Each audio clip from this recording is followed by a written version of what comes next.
আপনি কি জানেন আপনার বলা একটি ছোট্ট কথা কারো জীবন গড়েও দিতে পারে, আবার জীবন নষ্টও করে দিতে পারে। আজকের গল্পটি কোনো সাধারণ গল্প নয়, বরং আমাদের সমাজের সেই তিক্ত সত্যের কথা, যেখানে শব্দই অস্ত্র হয়ে ওঠে। আজকের গল্প এমন এক বিশ্বস্ত ঘোড়াকে নিয়ে, যার ছোট্ট একটি ইচ্ছা ভুল মানুষের হাতে পড়ে এক ভয়াবহ পরিণতিতে বদলে গিয়েছিল।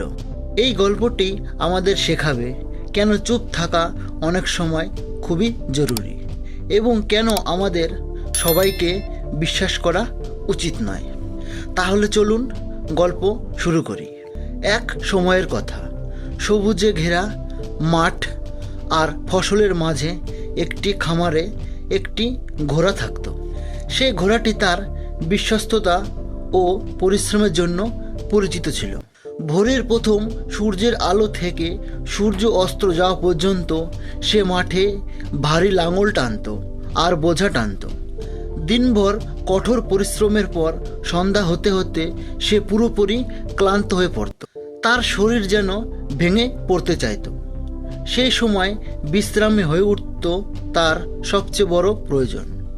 এক সন্ধ্যায় কাজের চাপে বিধ্বস্ত হয়ে যখন সে তার আস্তানা বলে বিশ্রাম নিচ্ছিল, তার মনে একটি ছোট্ট ভাবনা এলো।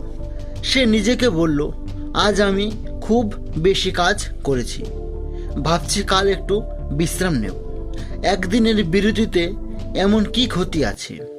এই ভাবনাটা সে শেষ করতে না করতেই সেখানে খামারের একটি বিড়াল এসে হাজির হলো। বিড়ালটি স্বভাবগতভাবেই ছিল খুব চতুর আর এদিক ওদিক কথা ছড়াতে পছন্দ করত।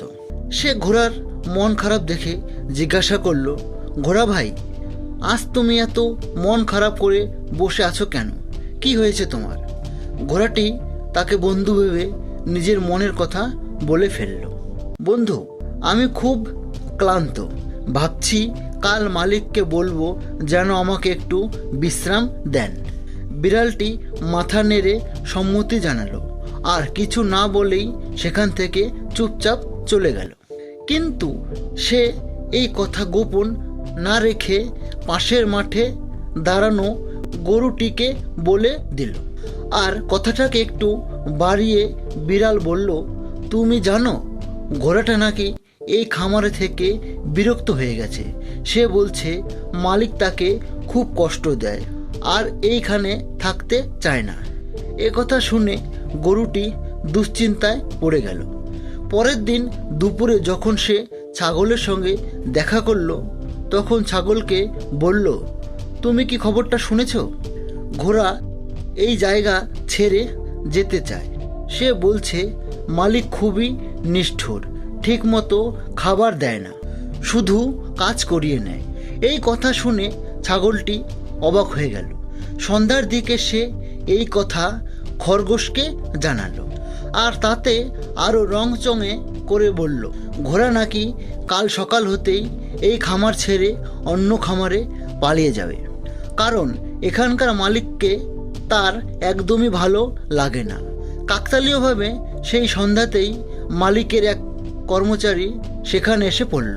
খরগোশটি দৌড়ে গিয়ে কর্মচারীকে সব বলে দিল, সাহেব, ঘোড়া আর এখানে থাকতে চায় না। সে অন্য খামারে যাওয়ার সিদ্ধান্ত নিয়েছে। তার মনে হয় ওখানকার মালিক ভালো এবং তাকে কখনো না খেয়ে রাখবে না।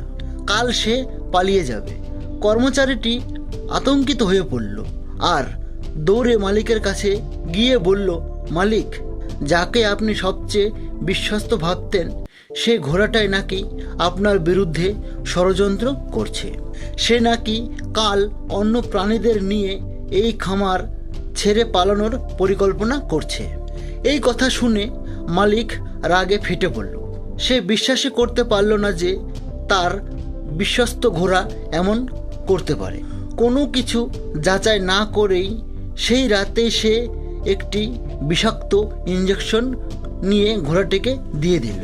সকাল হওয়ার আগেই ঘোড়াটি চিরতরে মারা গেল। সবচেয়ে দুঃখের বিষয় হলো, ঘোড়াটি কখনো পালানোর কথা ভাবেইনি।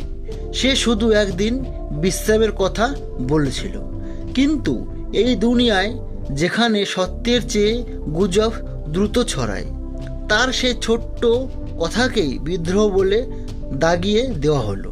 এই গল্প থেকে আমরা দুটো শিক্ষা পাই। এক, নিজের দুর্বলতা আর গোপন কথা সবার সঙ্গে ভাগ করে নেওয়া উচিত নয়। মানুষ আপনার কথার ভুল ব্যাখ্যা করে সেটাকেই আপনার বিরুদ্ধে ব্যবহার করতে পারে। দ্বিতীয়ত, শোনা কথা কখনো যাচাই না করে বিশ্বাস করবেন। সত্য না জেনে নেওয়ার সিদ্ধান্ত সবসময়ই অনুশোচনার কারণ হয়ে দাঁড়ায়। মনে রাখবেন, কখনো কখনো ভুল মানুষের সঙ্গে কথা বলার চেয়ে চুপ করে থাকা হাজার গুণ ভালো। এই গল্প থেকে যদি আপনি কিছু শিখে থাকেন, তাহলে এটি আপনার বন্ধু ও পরিবারের সঙ্গে শেয়ার করুন। আর যদি আপনি এমন আরও অনুপ্রেরণামূলক গল্প শুনতে চান, তাহলে আমাদের চ্যানেলটিকে সাবস্ক্রাইব করুন আর বেল আইকনে চাপ দিতে ভুলবেন না, যাতে আমাদের নতুন গল্পগুলো সবার আগে আপনার কাছে পৌঁছায়। তো ভিডিওটি সম্পূর্ণ দেখার জন্য সকলকে ধন্যবাদ।